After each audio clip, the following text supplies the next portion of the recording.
Hello everybody, this is me, and this is like totally ad-libbed, okay? I mean, I'm in my office in Israel, and it's like 12:30. I'm all alone. I mean, you know, people are sleeping in the house. I set up the camera, and I just want to talk to you guys, okay?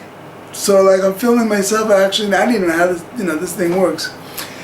Couple of words to you guys.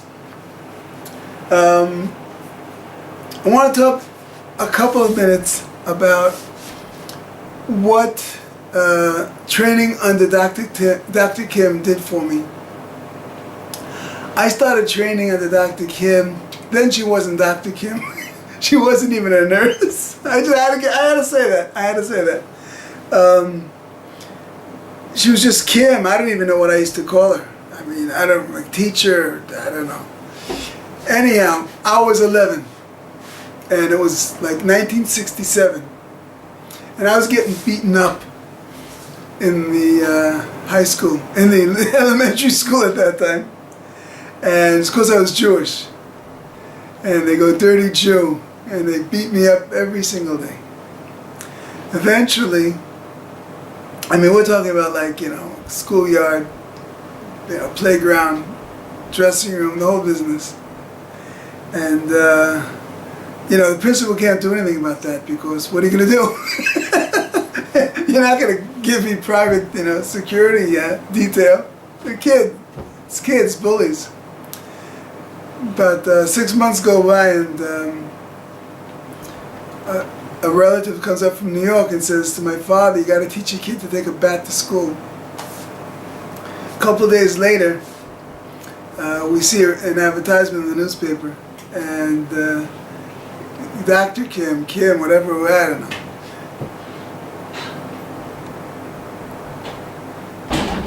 So she advertises she's opening a karate school, Wilder, Vermont. We drove down there. I was her first student when she came to America.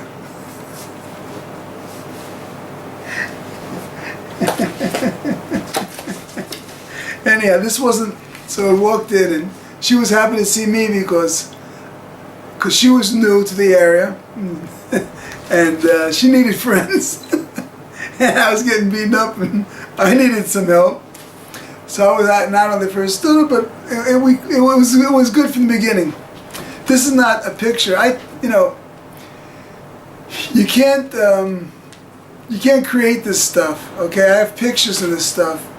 It's not because I'm trying to do anything here. It's just like people always have me. I mean, I'm talking about every week, all over the world. They make me crazy. I got to speak everywhere I go. I got to speak. So made these pictures.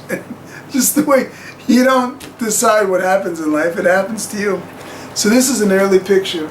I kind of like this picture of Dr. Kim. This is not 1967, and I'm not 11 years old. It's a couple years later. But this is my first trophy, actually. Hey. So anyhow, so we started training, and the training was brutal from the beginning. She was a Marine drill instructor. She just came out of South Korea, and she was doing it like the old country. It was like every day till you got nothing more. You give me everything you got till there's nothing more left. And I'm not talking about smiling, happy. There was no smiling. There was no happy in class. It was punch, punch, punch, punch, punch. I'm talking about thousands a day. Punch, punch, till you got it right. Started training, I think it was like 3-4 times a week, and that developed into like 5 days a week slowly, and then I eventually ended up, by the time I graduated college, I trained from the time I was 11 till I was like 21, 22. I graduated University of Vermont. I just want to check the camera to make sure it's still running. Hold on. I hope it is. Let me just check one more time. Okay, I think it's running. Anyhow, it was every day, and she used to yell, "Give me more! Can you do more?" And people are like, an hour of the same move, bang, bang, bang, one punch, one punch, one punch. It was always repetition, okay? One. And we started out in the Wilder Elementary School basement, and it was, we started out like a few people, and then a few more people, locals, and then more people came, but it was always brutal, always brutal. And it was always until you couldn't move anymore. And people would sit down. If you can't move, you can't move. I was one of those guys who was like totally motivated. And I never broke. I never say never. And you, and Dr. Kim, you verify this, okay? I would never say I'm tired or I can't do anymore. That was not me.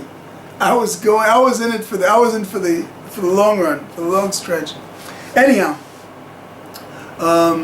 So slowly, you know, in a certain system to the karate training. It's front punch, horseback riding stance, front punch, and then it's forward stance, front punch, and then it's forward stance, low block, and then it's forward stance, middle block, and then it's, there's a system. That's the system. We all know the system. That's the traditional karate system. We all know it. But then you go further and further. Eventually, for me it was great. We moved the gym. This is a little picture that I love of South Royalton, my city, my village. 900 people. I looked it up once, and South Royalton has had 900 people in it for like as far back as like you can go back in the, you know, when they check the populations. That's how long South Royalton has had 900 people in it. Till today. It ain't getting any bigger. Guys. So it started getting better and better. I'm the good looking guy over here to your left. And so I started winning a lot more trophies. Here I'm my red belt, which is obviously right before the black belt, so I guess I must have been 16 or 17 or something of that nature. And now karate is becoming my life, okay? Now I'm training by this time I'm training twice a day. Under Dr. Kim's direction, tutelage, I don't know what you want to call it. I was training 2 hours in the morning before school, going up in the mountain behind my house in South Royalton, Vermont, kicking. It was always based on one thing, repetition. Boom, boom, one move. One move for 6 months, one move for a year, until you got it.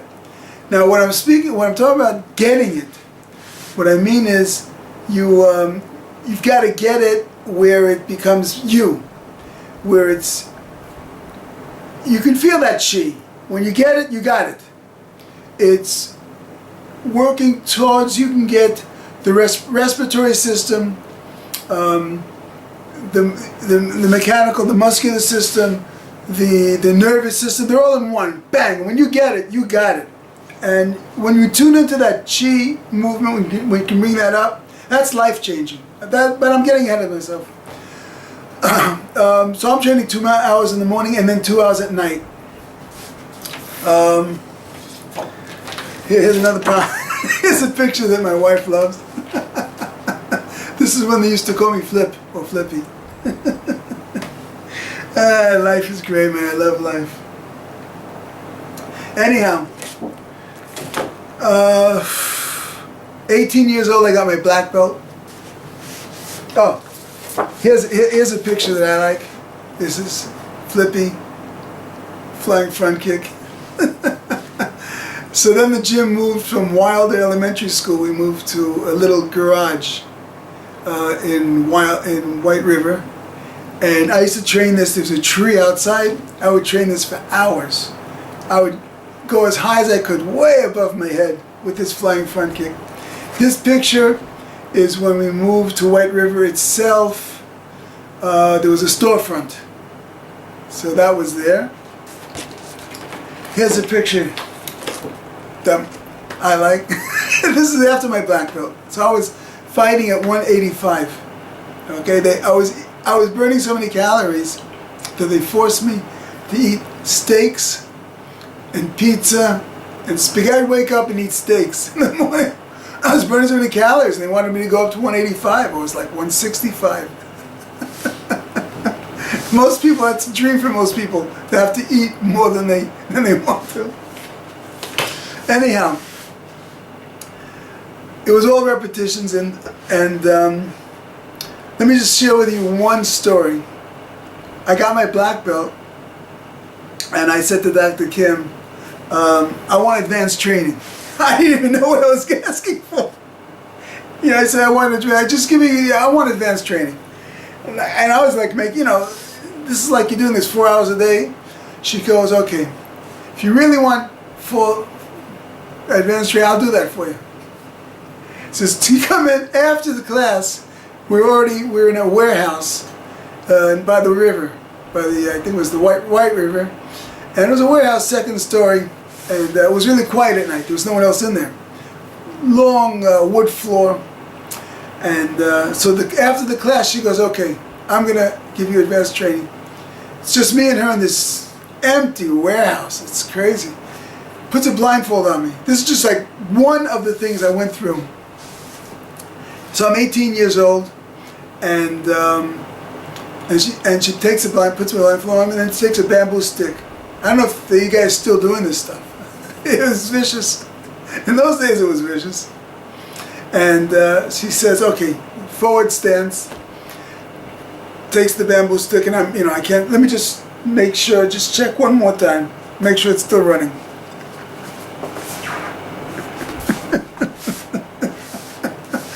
Anyhow, takes the bamboo stick, says walk. And she's not saying, she's yelling, walk. Take a step, and she goes, and she says block. So like, I block. And I'm not blocking, I can't hear or feel or anything, it's ridiculous. She yells, another step, walk, step. And I take another step, say block. I can't block, I can't fit, and she hits me with the stick. She's not the tallest person in the world. She doesn't look that strong, but she's pretty rough with a bamboo stick. I wouldn't want to get her mad when she's got a bamboo stick in her hand. And then she says, walk again, walk again. And I'm missing it every time. And my arms are getting black and blue, and I'm getting, I'm bleeding from my side. And it's like, okay, man, I want advanced training, but this is like crazy, man. So we go through that for about an hour, and it's like murders. I don't block it, nothing's happening. Next night, the same thing. And, I was like all I wanted was karate. All I wanted. It was my whole life. It's, I believed, and that was my fulfillment. That was my, I don't know what you call it. It wasn't, I was enjoying it so much, and it's perfection. It's an art. You're trying to, once you tap into that chi, you can just like move, you can bring it out from your guts. You can do it for hours and you don't get tired. So for me, that it was all about the perfection and the refinement. It was just that's just an amazing feeling. So anyhow, next day the same thing. 4 hours 2 hours in the morning. The whole thing, the same schedule. Advanced training at night. Blindfold. We're alone. Walk, bang, walk. Bang, and I'm like this, I'm like that, I'm like this, and I'm all over the place. This goes on like 4 or 5 months, and I'm like bleeding. And every time she's yelling, she's going, "Can you do more? Will you do more? You want more? You want advanced training?" And I'm saying this on camera. I never said no. I don't believe I ever said no. About 5 months later, 6 months later, she says, okay, sit down. So I sit down on the floor. She says, cross your legs. Cross my legs. She says, put your hands on your knees. Put your hands on your knees. Breathe. Okay? Think about the sky. Think about the clouds. Just relax. All I want you to do is hear your own breathing. Okay, hear my own breathing. Sitting there, and now she says, and she's quiet. Okay, now I just want you to relax. Okay, it's a lot easier than getting hit by the bamboo staff. And then she goes, a bunch of minutes goes by, and then she says, okay, now I want to tell you something. You're not able to do it because you're thinking, you're trying to act. You need to relax. You need to be natural. And let it flow, or something of that nature. Nurse said, I'm going to let you get up, but I want you to really be honest with me. You want advanced training or not? Because it doesn't get easier. And I go, well, yes. The answer is always yes. And then I get up, and she says, put the blindfold. We put the blindfold. Take a step. Take a step. Block. And I didn't get it. And another block. And I bruised. I mean, it's a rough business. But anyhow, look, I don't think I have any reason not to say this on camera because the statute of limitations probably finished anyway. And I'm not going to press charges. Actually, whatever. So anyhow, and this is, calm down. Relax, it's okay, it's all good. Really breathe, be calm. Eventually, I started getting it. Eventually, when I calmed down a little bit, slowly, it started to work. I don't know how. She'd take the bamboo and I kind of get it, and I'd slowly kind of get it. Block it, the whole bit, I don't know. Slowly, we started to get it. That's just one tidbit, okay? That's like 6 months, or I think we continued on, but that's just like one tidbit of the way the training was. The training was always till you got nothing left to do, and it was always based on repetitions. Thousands and thousands and thousands of repetitions. Now, the reason I mention all of this, okay, I'm going somewhere with all this, is because I graduated college, okay? And I was training with her through college. Talking about from 11 till graduating college, okay? I mean, that's a lot of years. And then I met, my religion. I met a rabbi on campus, University of Vermont, and then the rest became history. We separated, okay? I went to Israel, to rabbinical school, and she continued with the teaching, and then, the computers or whatever, that whole industry out there is. And then she eventually went out to California. So we hadn't seen each other for like, I don't know, a whole bunch of years. It's written on the thing. One second.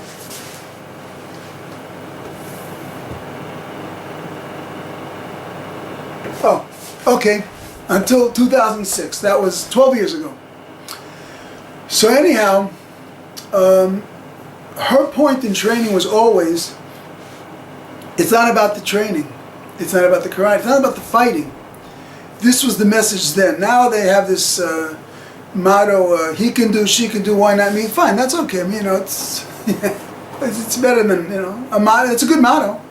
I mean, it's a good, whatever they call it, slogan, a trademark, brand, whatever you call it. It's a good thing. He can do, she can do, why not me? I like it. But in those days, the mantra, or the idea was that the training is not for the training. The training is for life. I know this is really like, you don't want to see this, but I just want to check the camera one more time. I think it's still running. I hope the audio is okay. That was her message. The karate was always, her message always was, if you'll be successful in life, I've been successful. That was the message. Be a good husband, be a good businessman, good student, whatever it is. A good truck driver. Whatever it is. Good son. So I went to rabbinical school. And, I'm not going to give you the whole story, but boy, did I need those. I'm 62 right now. So that's like, I left when I was 22. So we're talking about serious, like 40 years. Is that right? Oh, I have to be successful in life, but I'm not good at math. 1 second. 22, 62, 40. Okay, that's good. Okay. So what's happened since then? Went to rabbinical school, and It was murder. I had to, all the books, I don't want to move the camera because I got it set up. So I'll do that afterwards. Maybe we can slice it in or something. All the books are in Aramaic. The Talmud is in Aramaic, so I had to spend 3 years learning Aramaic. I had to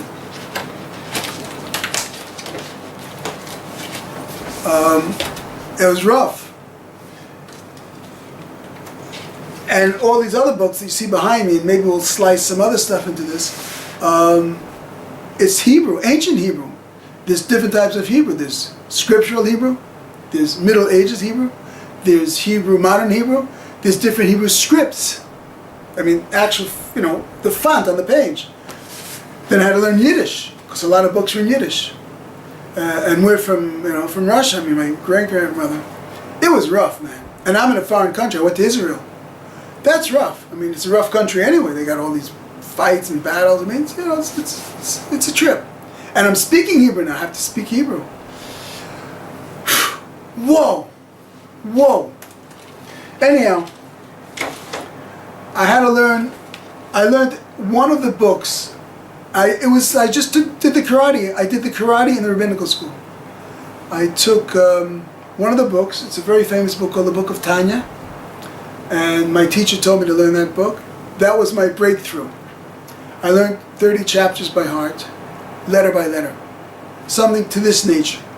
Perek Aleph Tanya, Besof Perek Yomel Denid, Mashmim, Meseiti Tzadik, Yati Yelash Vafilu, Kol Olam, Kol Olam Chatzadik, Hey, B'nech Chalash, B'tzerech, Lahavi, Natna, Navos Perek Beis, Yati Yelash B'fnei Atzmacha, V'gam Yebin of Karoshi, Yer Alav Avav, Yitzei, V'lo Yechol Avod Avaya, B'simbuch B'tu Levavim, Lo Yechol Avod Klal, Mizeh Yechol Avod Dei, Kal Chas Achini, and Kini, like that type of by heart.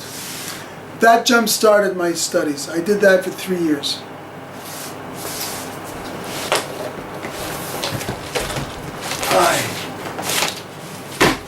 When that finished, I got the director from the Lubavitcher Rebbe, who's in New York. He said, you need to learn to become a rabbi. So I said, what do I do now? So I did the 30 chapters of that book by heart. I'm talking about letter by letter. And then I had to become a rabbi. That took the next 5 years. This is the books that you learn to become a rabbi. This is small letters. You see all these markings? This is my karate on these books. See, every page is marked up, scribbled, learned by heart. Punch by punch. Kick by kick. I learned all of these rabbinic Talmudic tombs by heart.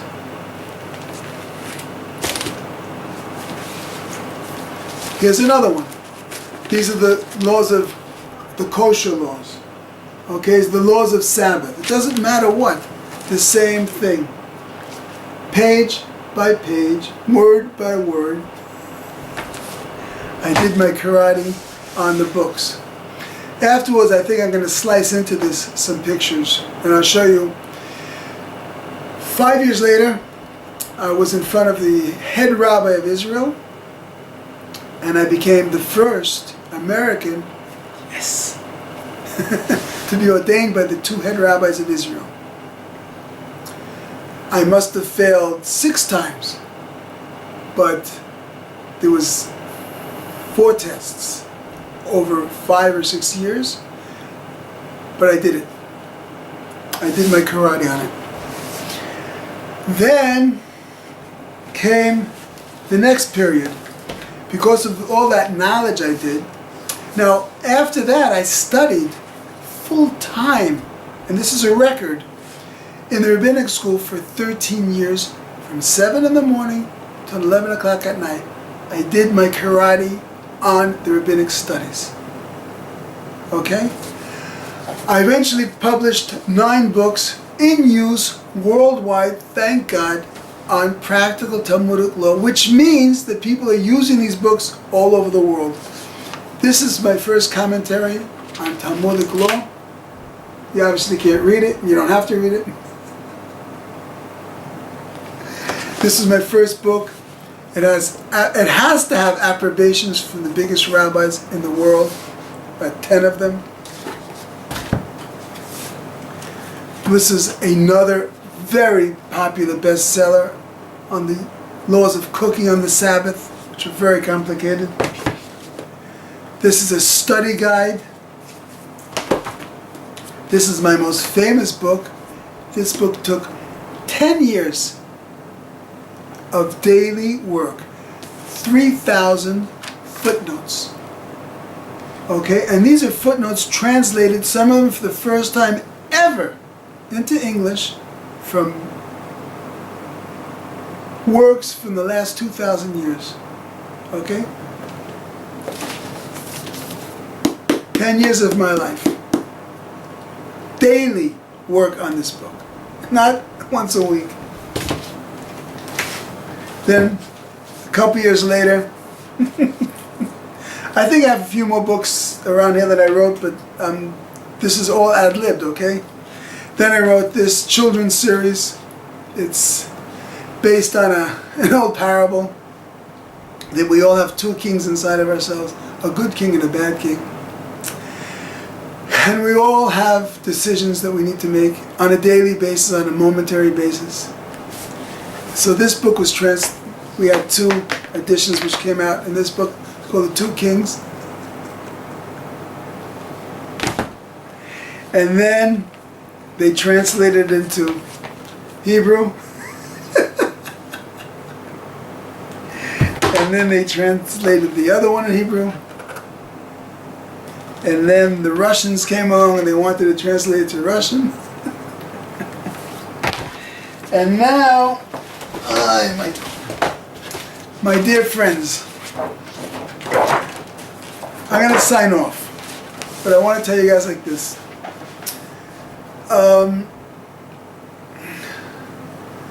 The thing like this, the last 40 years have been beyond amazing. I've got the greatest wife that I can't even imagine. 7 beautiful kids, 15 grandchildren. I like to think of myself as a regular guy who had great teachers. And those teachers got me to amazing, extraordinary achievements and experiences in life.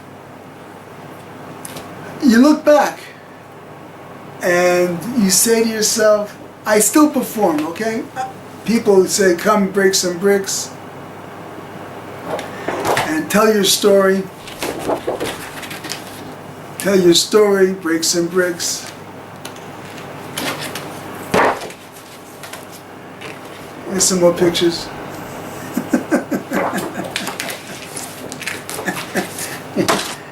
Here I'm using my head. This is actually at my son's wedding. But look, all I can say is like, look, maybe it's old school, maybe it's old-fashioned. I still believe in hard work. I still believe that's the way things get done. Real things get done. For me, I'm not a 4-hour-a-week guy. You know, one of these 4-hour-a-week work week guys. I don't know. Everything I've ever had in my whole life has already been through hard work. I don't know any other way. It's daily grinding. It's one punch, another punch. Get broken, get back up. Another punch. Another kick. A little bit better, a little better. That's all I can say. So, I want to thank Dr. Kim.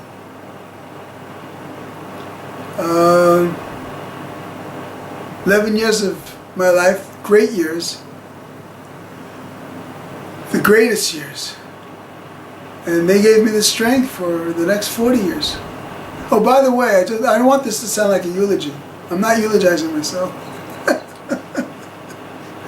By that I mean, I'm still going. I'm on to new projects. I got lots of stuff going on. Big stuff going on. And new heights new goals, big goals, even educational goals, academic goals, professional goals. I'm not stopping. We're not stopping. We're going further. So I hope I'm living that idea that the karate is not about fighting or performing. It's not what it's all about. It's about life. And I hope I'm a good husband for it. I hope I'm a good person for it. Thanks for listening to the story, and love you all.